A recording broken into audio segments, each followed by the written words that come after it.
à notre rapporteur général, Monsieur Thomas Mesnier. Merci Madame la Présidente, Madame la Présidente de l'AMEX, Mesdames les directrices, Monsieur le Directeur, je tiens à vous remercier pour votre présence à cette troisième et dernière table ronde qui est consacrée à l'autonomie. Je pourrais bien entendu revenir avec vous sur l'ensemble des dispositions de progrès que nous avons votées ces dernières années en faveur des personnes en situation de handicap, des personnes âgées et des aidants, dans des textes ad hoc ou dans les différentes LFSS que nous avons votées, mais je sais que mes collègues, très investis sur l'ensemble de ces thématiques, auront à cœur d'y revenir plus en détail avec vous. Je souhaiterais que nous entamions cette discussion avec un sujet d'actualité et d'importance considérable qu'est la création d'une 5e branche et d'un 5e risque au sein du régime général de la sécurité sociale, voté en première lecture à l'Assemblée nationale et actuellement examiné en séance au Sénat.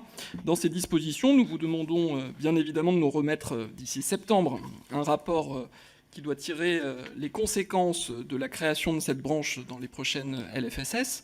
Le projet de loi organique connexe propose par ailleurs la création d'une nouvelle annexe riche et complète dédiée à la question du soutien à l'autonomie.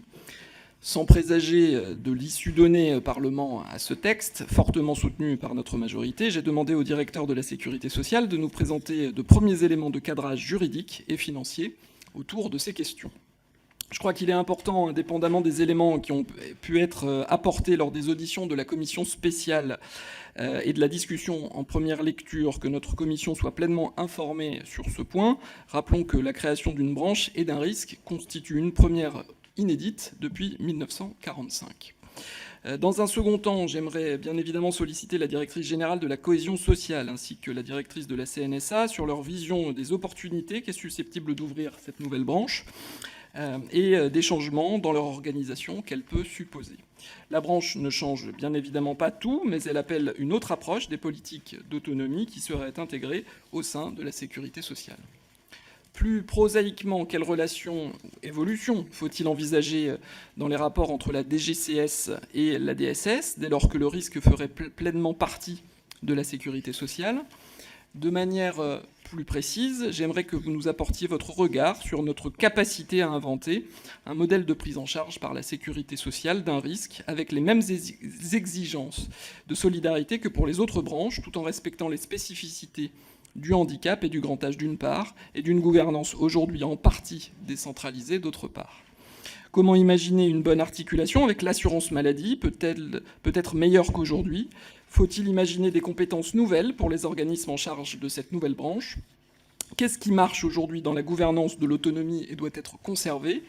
Qu'est-ce qui marche moins bien et pourrait être amélioré à la faveur de la création de cette nouvelle branche ? Enfin, j'aimerais revenir à un point davantage financier sur les besoins en matière de prise en charge de l'autonomie. J'ai pu constater lors des débats sur le projet de loi d'aide sociale et autonomie que les estimations du rapport Libault faisaient aujourd'hui référence, mais dans la mesure où elles prenaient comme point de référence 2018, avez-vous une actualisation du chiffrage qui avait été réalisé, notamment au regard des scénarios démographiques disponibles, à courte échéance, par exemple le tendanciel des dépenses pour l'année prochaine, ou à plus long terme, sur 2024-2030. Il me semble que c'est important pour que nous partions d'une base consensuelle pour nos débats sur le prochain PLFSS. Ceci est d'autant plus important que nous envisageons cette nouvelle branche dans un contexte financier difficile, dans lequel aucune branche n'est en mesure de couvrir ses dépenses par ses recettes. Cela risque de rendre les soldes de l'année prochaine difficiles à interpréter. La discussion doit évidemment se prolonger techniquement jusqu'à septembre, au gré de la concertation, mais à votre sens, faut-il identifier des cotisations ou ressources fiscales pour financer cette nouvelle branche. Voilà, monsieur le directeur, mesdames les directrices, pour ces premières questions, avant les questions de mes collègues, et nous n'hésiterons pas à vous relancer pour obtenir l'ensemble des éclairages nécessaires. Je vous remercie.